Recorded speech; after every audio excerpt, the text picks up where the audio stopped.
Salam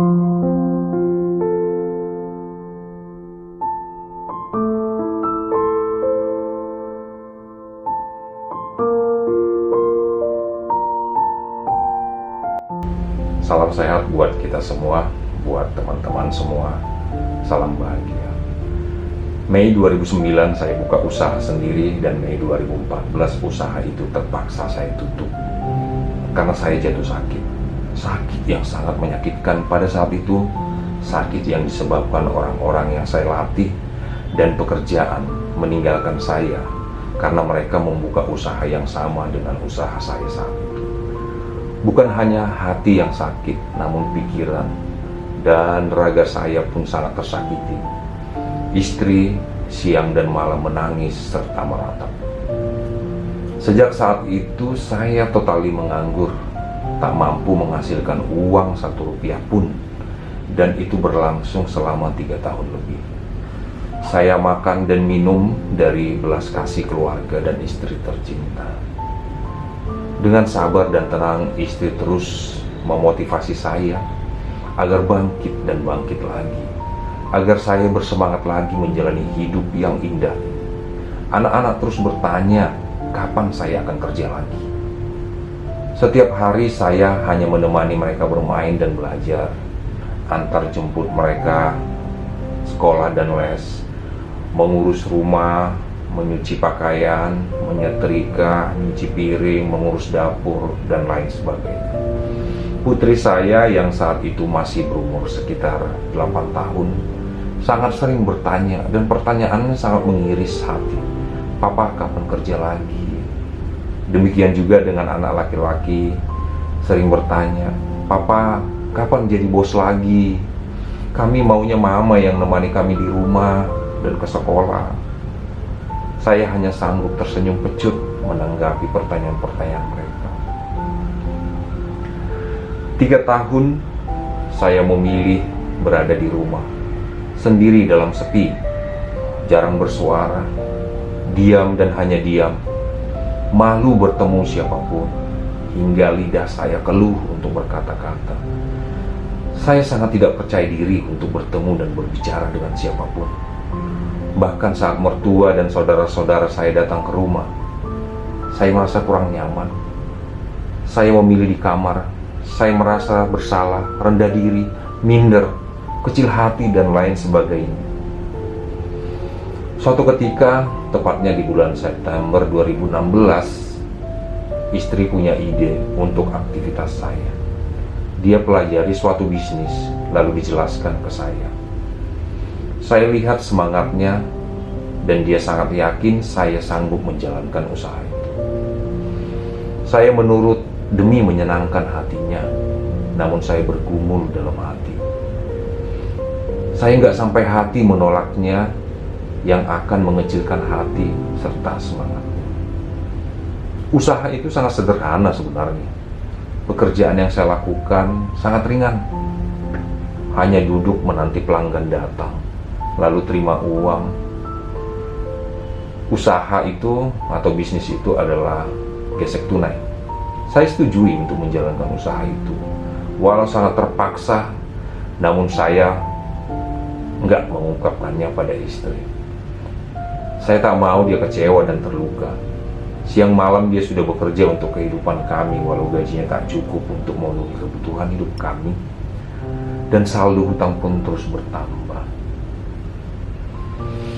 Saya bergumul dalam diam. Dia cari pinjaman untuk menyewa kios di Kalibata City, Jakarta Selatan. Hari pertama akan ke kios, saya stres berat. Dengkul saya lemas dan gemetar. Tubuh saya mengeluarkan keringat, padahal waktu itu masih sangat pagi.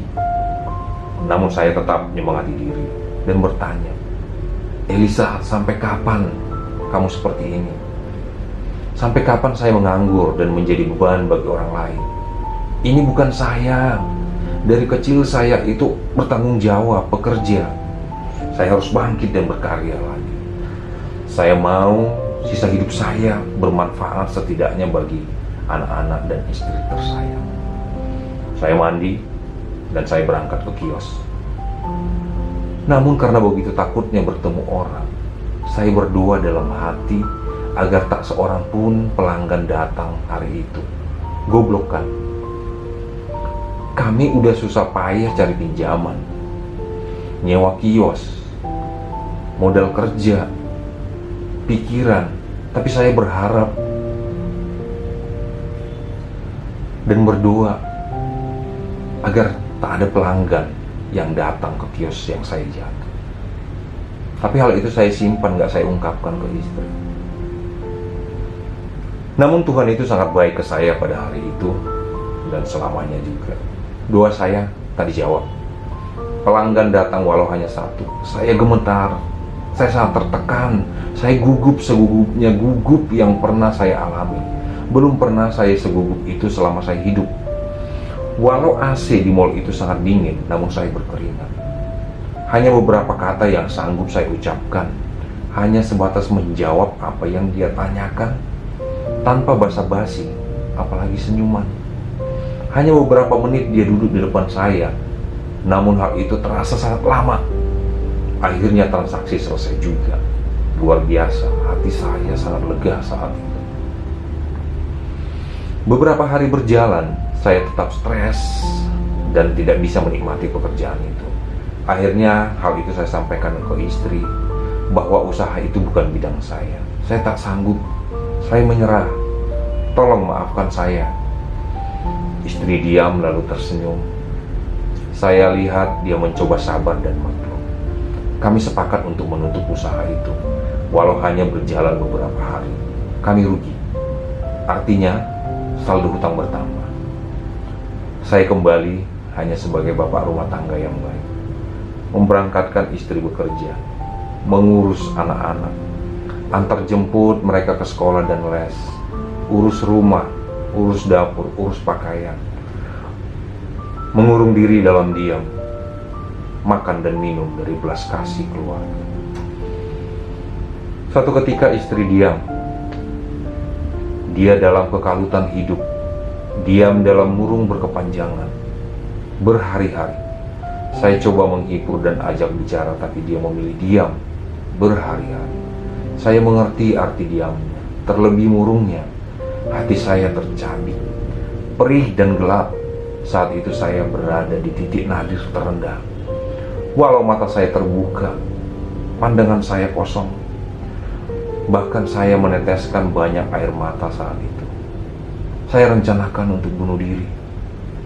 Namun ada belayan dan bisikan penyemangat.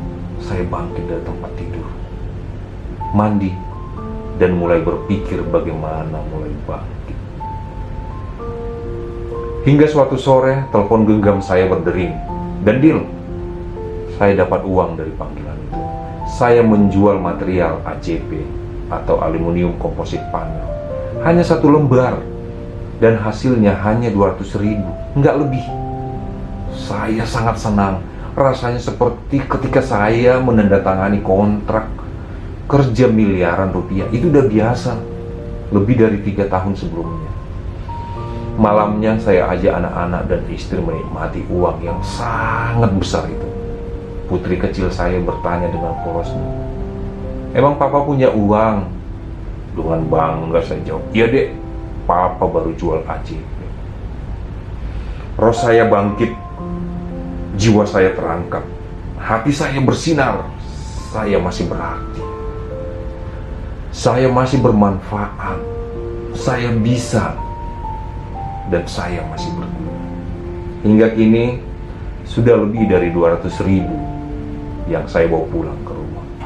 Puluhan proyek atau pekerjaan sudah kami kerjakan dengan baik. Kini saya punya staf atau tim kerja. Banyak tukang di bawah saya yang bekerja. Perlahan hutang berkurang. Sesekali bisa membawa anak-anak makan mie ayam di warung. Rasa percaya diri saya kembali ada untuk duduk dan berkumpul bersama teman-teman.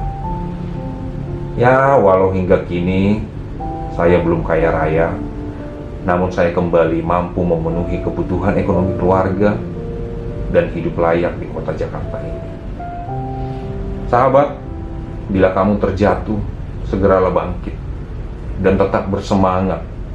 karena semangat hidup dan semangat juang adalah modal utama, modal terbesar dalam mengarungi kehidupan ini. Jatuh itu biasa, tapi bangkitlah walau tertatih. Walau kembali jatuh dan jatuh, terus bangkit. Selama masih bernafas, teruslah menikmati hidup ini dalam kebermanfaatan, setidaknya bagi orang-orang yang paling dekat dengan kita, anak-anak dan istri. Sekecil apapun usaha atau pekerjaan kita, jika dipikirkan dengan baik, ditekuni, terus memperbaiki diri, berinovasi, gali terus pengetahuan, maka usaha itu akan memberikan hasil yang memuaskan. Teruslah melangkah, bebaskan diri dari sakit hati, karena semua baik apapun yang orang lain ucapkan dan lakukan pada kita. Mereka guru besar yang baik yang sedang berusaha menguji batin kita. Apakah kita terus dalam cinta, walau dikhianati, walau disakiti? Kita wajib berterima kasih pada mereka. Bagi para istri, teruslah menjadi penopang bagi suamimu, baik saat dia berjaya, saat hancur, saat terpuruk, saat sakit dan menderita. Anda adalah motivator dan inspirator yang baik bagi suami Anda.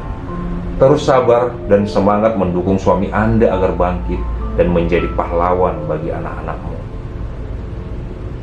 Sahabat, kisah perjalanan di atas saya tuangkan dalam sebuah lirik, lalu dijadikan lagu oleh teman saya, Raymond Arthur.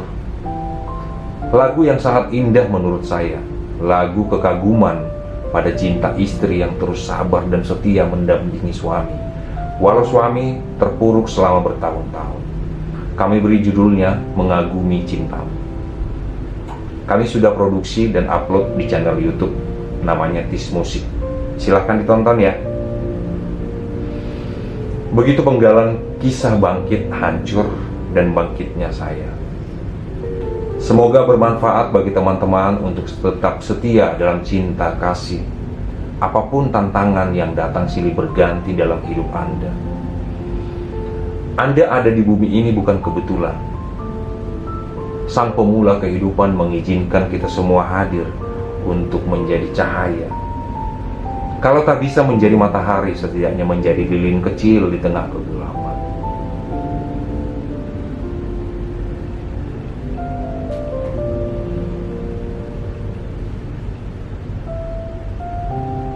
Semoga bermanfaat. Salam sehat, salam sejahtera, salam bahagia. Semoga semua makhluk berbahagia. Namaste.